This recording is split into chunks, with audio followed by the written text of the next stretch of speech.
Hey, good afternoon, everybody. This is Dr. John Michael Salvato, your organic living and peak performance coach. And today, in place of our Inner Alchemy program, because Reverend Robert Brzezinski is on his way moving his family from Washington State to Colorado, I decided that today we will do a focus, sort of a wrap up of the entire week, because there's still one piece of the puzzle that I think would be very helpful to everybody. So we're going to give folks a couple seconds to get in, and today's focus is removing the ego from negotiations. So I first of all want to welcome everybody that's watching by remote, and encourage you guys, even if you're not able to make it for the live show at 1:30 Eastern Time, Monday through Friday. You can always comment on the blog. You can comment in our Google Plus group, and excuse me, we'll welcome you. And there's Ita. Yay! We finally got you able to get in. And so let's just dive in. So today, our focus is removing the ego from negotiations, which, apart from the obvious cleverness of ego being found in the word negotiation, it's sort of the wrap up for our week. This week we've talked about putting other people first. We've talked about servant leadership. We've talked about forgiveness. We've talked about people rather than convenience. And negotiation is something that, from the time we're children, we are always doing. Kids are always negotiating with mom and dad to get whatever it is that they want. Mom and dad negotiate with the kids to get them to behave and get them to, excuse me, to do what they want. And then we go on through life as teenagers. We're negotiating to get that boyfriend or girlfriend. We're negotiating to get good grades. We're negotiating to be able to go to the movies with our friends, all the way up through relationships as adults. And any relationship, whether it's your intimate relationship with your partner or spouse, whether it's a relationship with friends, we're constantly negotiating. But we grow up in a culture where we're taught that negotiation is somehow all about our agenda. It's all about getting my way. And as a result of that, negotiations will often fail. That's the ego part of the negotiation, is that what's in it for me? What can I do to get you to agree with me? What can I do to get my way? And whether you're talking about relationships, whether you're talking about business, making the sale, whether you're talking about enrolling somebody in your business, you're talking about your kids, your family, your community, and your health. If you're approaching negotiation from the "what's in it for me" perspective, you're making your life so much more difficult. So let's start by looking at what the four components of negotiation are. First of all, there's preparation. And I would recommend that before you're going to engage somebody in a negotiation, whether it's a business, whether it's a relationship, that you put some time and thought into that process. And now, most of the time, like I said, the only thought we put into negotiation is what's in it for me. But what if you just for a week tried making your preparation process, looking at what that other person is looking for, what that other person needs and wants? What if that were your preparation? And doing a little bit of research to find out how you can help them get what they want, and at the same time get what you want. This isn't about ignoring your own needs and your own desires, your own objectives. Excuse me. This is about finding mutual ground. Then comes the exchange of information, and that's where communication, where cultivating relationships is so important. In intimate relationships, so often negotiations fail, our communication with one another fails, because there's not an open exchange of information. Exchanging information means I'm going to share with you what I understand you to be telling me. I'm going to repeat back to you what I hear your needs are. I'm going to first of all explore and discover and ask how I can help you. And then I'm going to share my needs, but I'm not going to share them in a way that's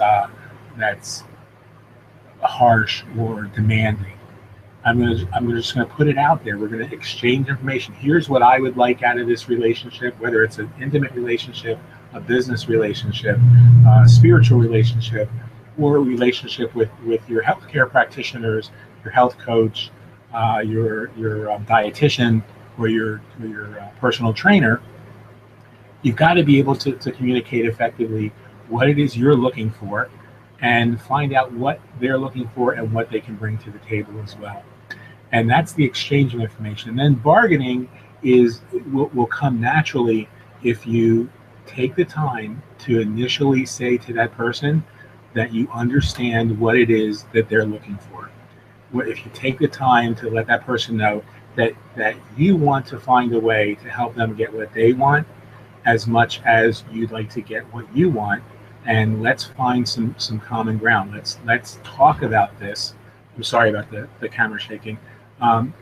Let's talk about what we can do to negotiate that common ground, to discover where that commonality is. And I promise you, more times than not, that's not a difficult process. But it's a difficult process if your entire objective, your entire focus is on you, and their entire focus is on them. And that's why sales don't get made. I saw online yesterday somebody who was engaging somebody on their wall talking about their business, and this guy came in and started trying to negotiate a conversion to his business. But he framed it in well, this is what's wrong with your company, this is what's wrong with your business, this is what's wrong with your products. And how do you think that person, first of all, it was very rude because it was on their wall, how do you think that person responded? They felt attacked. And the negotiation ended right there, because all this guy was interested in was stealing somebody from one company to his business.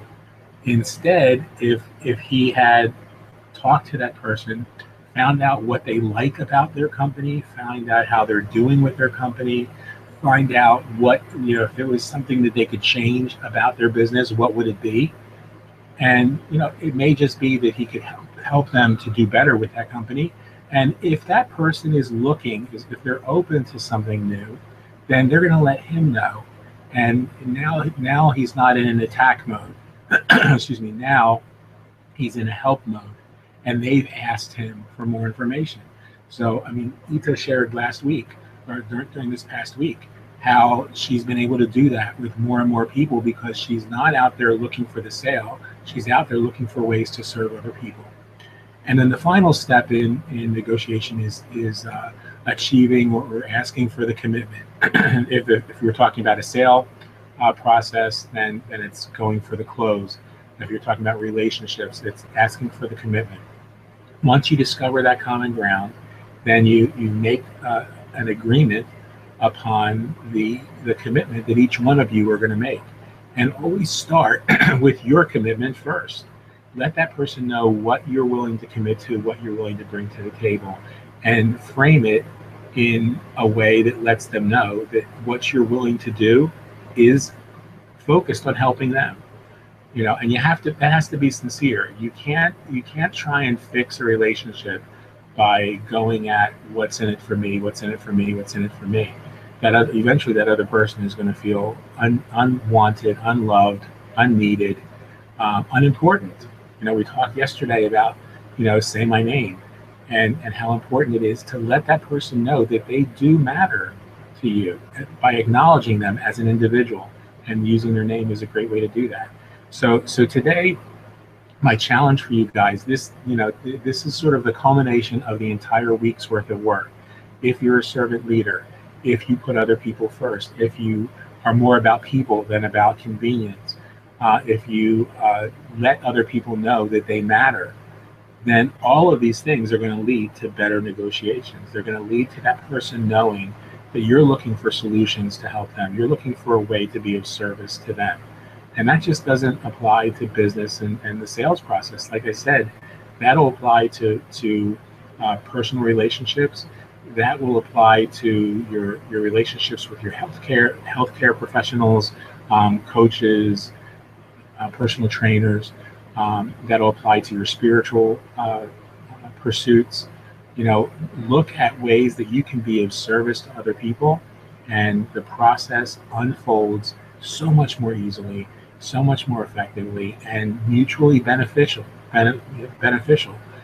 So, at the end of the day, if that's not something, bless you, if that's not something that is of value to you, to find that way of achieving a mutually beneficial result, then you're probably not in the right program, because that's going to be the foundation of everything that we do going forward. That's why this week was, we talked last week about our relationship to money. This week, it's about our relationship to people. And all of the mind shifts that we're going to do from this point forward are going to be focused on creating healthier relationships, creating more effective relationships, achieving peak performance and primary greatness. So, Ita, what are your thoughts? I don't know if you had a chance to see the blog post yet, because I just put it up about a half hour ago. But what are your thoughts with regard to taking the ego out of negotiation?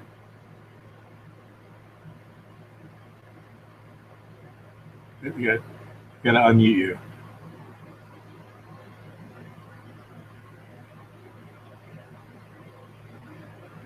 I'm trying to do it, but it's not letting me. Here we go. Can you hear me now? Yeah, we can. Yeah. Hi. Thank you for the link. My phone obviously loves truncated links. Yeah. Because that's what works. Yes. So just as you were recapping there about all of this week's mind shift that we've done, I didn't get to read what you had written at the blog. So yes, I'm seeing so many results from following through with what you've been teaching. I between last week and my that you've been teaching, and you're breaking up really bad. Am I? Yeah, okay. That's better now. Yes. Okay. It must be my speaker, my earphones. Sorry. Yes, so between the 2 weeks of last week when you were teaching us about the money, which I've put into practice, our attitude to money and that, and this week now I have to focus in on it and put it into practice too. But the results are amazing. I've sold €900 worth of stock and product in the last 2 weeks. I can't believe the difference in it. And I'm not doing anything physically different with my business than what I did 3 months ago, but it's all in the mind shift of what you've been teaching us. So our whole mind shift has changed how we're treating the customers. Sorry, I've got the battery thing coming up there. So yes, I'm really definitely looking forward now to putting into action all the preparation for negotiations and what we learned yesterday about connecting with the customers and using their names. I do have a habit of saying, "Hun, how's it going?" It's just a thing that when you're copying and pasting, I put that in there as a copy and paste. And today, now all day today, I've been using the customer's name at the beginning of the conversation, at the end of the conversation, trying to remember to use their name when I'm chatting to them in the middle of the conversation as well, because of all of what you've been teaching us for the last week and everything. So I'm looking forward to seeing the results of that now, which will be next week, I guess. Right. Well, it doesn't, there's no harm in using phrases like "hun" in the middle of the conversation because you've established that connection with them. So you're doing exactly the right thing is, in the beginning of the conversation, address them by name so that they know that you're recognizing them as an individual. At the end of the conversation, it's really nice to use their name just to let them know that you appreciate them. And in between, you can call them "hun."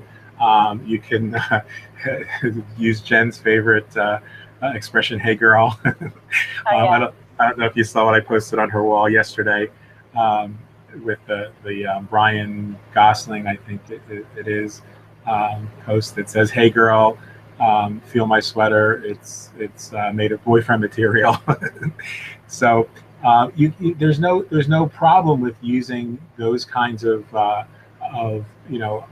affectionate terms in the middle of a conversation, because you've already established that connection. And that's what most people fail to do, is they fail to make the connection first, and then they wonder why that person wasn't on the same page as them, because they feel like you're doing something to them if you're being impersonal, rather than doing something for them, even though your intentions might be the best. You might actually be trying to help them. I explained to the gentleman yesterday, I said, I agree with you that this woman's products are really horribly overpriced products. They're just repackaged private label products. They're not good quality products. But what did you communicate to her on her Facebook wall that was helpful to her? And he said, well, I was telling her that her products are much more expensive than grocery stores, and they're private label, and they're not good quality, and they're Me Too products. And I said, yeah, but what did that do for her? All you did was attack what she's doing to try and make a living. You didn't offer anything that was of value. You didn't address her by name. You didn't let her know that you appreciate her and her integrity, because this is a lady who's really trying to do the very best she can for herself and her family. She's a single mom. She's trying to make a living, and as far as she knew, because she only knows what she's told by her sponsor, unfortunately, she thought she had great products, and she didn't even question the price, because she said, every other network marketing company I've ever looked at charges you $100 to $150 a month to participate. So that's all my company charges. Why is that any different? So what he didn't do was establish, that he recognizes her value, that he recognizes what she brings to the table, and then say, hey, what would you think about our having a conversation privately? You don't attack somebody on their wall, and don't attack somebody in general, but it's that idea that, if he would have just let her know that he recognizes what she brings to the table, and then wind up with letting her know how much he appreciates him. Another example was a gentleman that I connected with, who posted on his Facebook wall yesterday. He kind of swiped something another woman posted about negativity, and don't attack other network marketing companies, and that's negative, and you don't win, and blah blah blah. And I said, and I engaged him and said, I really I agree with you, John, and I appreciate your bringing this topic to the forum for discussion.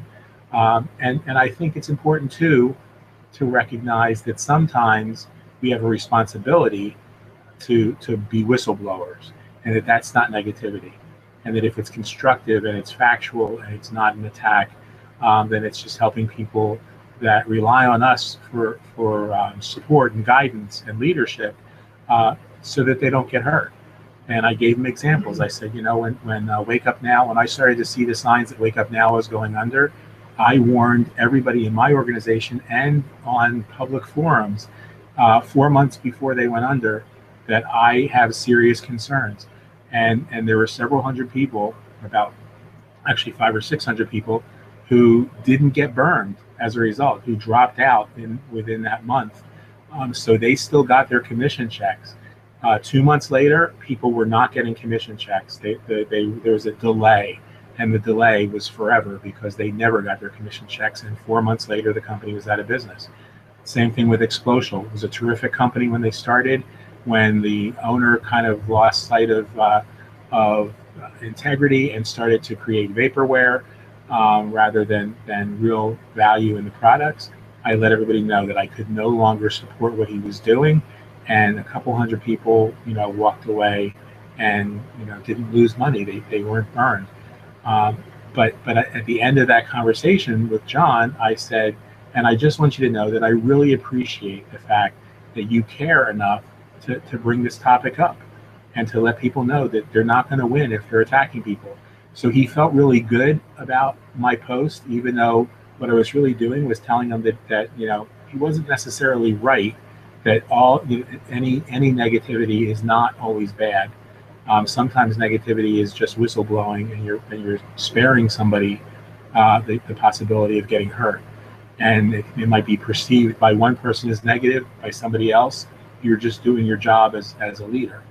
And his response back to me was very warm, very genial, um, and he was appreciative of what I shared.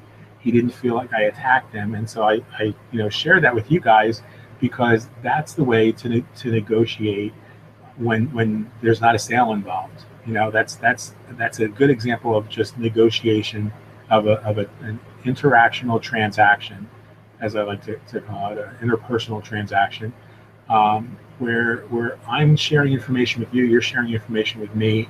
It's the same thing. We think of negotiation as a sale has to be made, but relationships have negotiation all the time. Every kind of relationship, like I said at the beginning of the program. And so what I did was I exchanged information with him. I acknowledged him to let him know that he matters. I exchanged information, and then the conversation became the bargaining. Oh yeah, I agree with you. He said,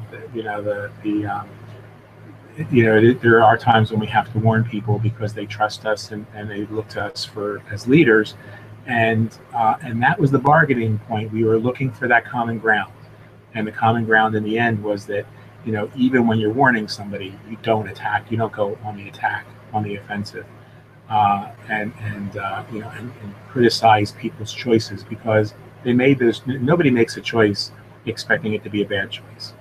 There's no reason to feel like you're going to win in a business situation, in a personal relationship, by just attacking the choices or the decisions that another person made. We're all doing the very best we can at any given point in time, and sometimes we make bad decisions. And I've made bad decisions.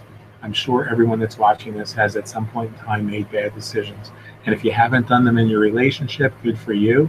But you've probably made bad decisions elsewhere. You made bad decisions in school, or you made bad decisions, maybe in where you chose to live at one point in time in your life.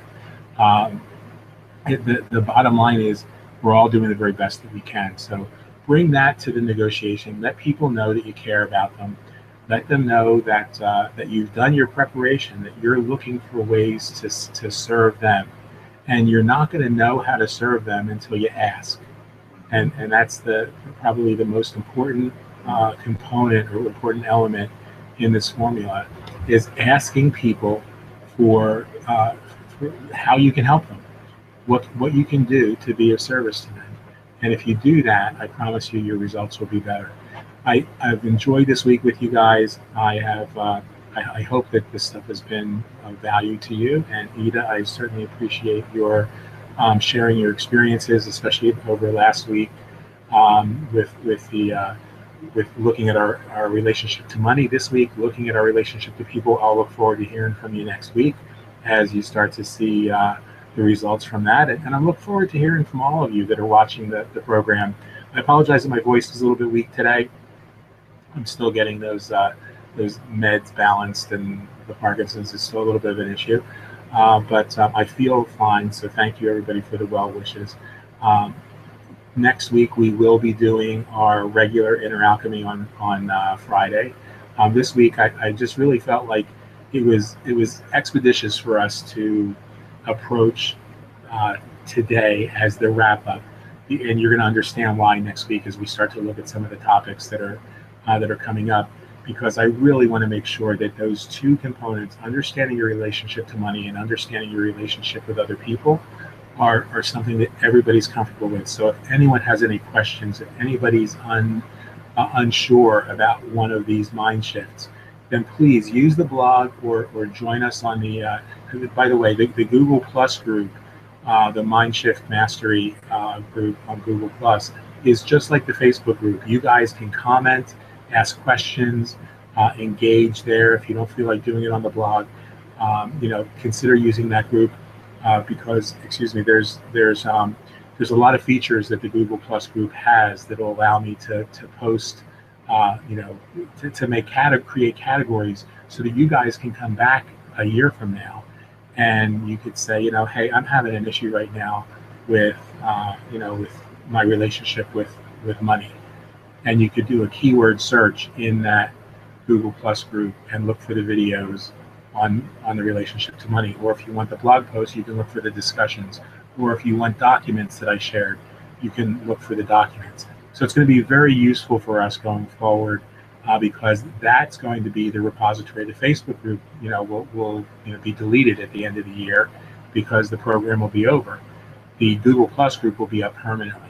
So you guys will have a permanent place to go and find all of those resources, and find them in a way that might be a little bit easier to use than the blog. So that was one of the reasons why we did that. Again, thank you for being here, Ida. It's always a pleasure having you on here, and we finally figured it out.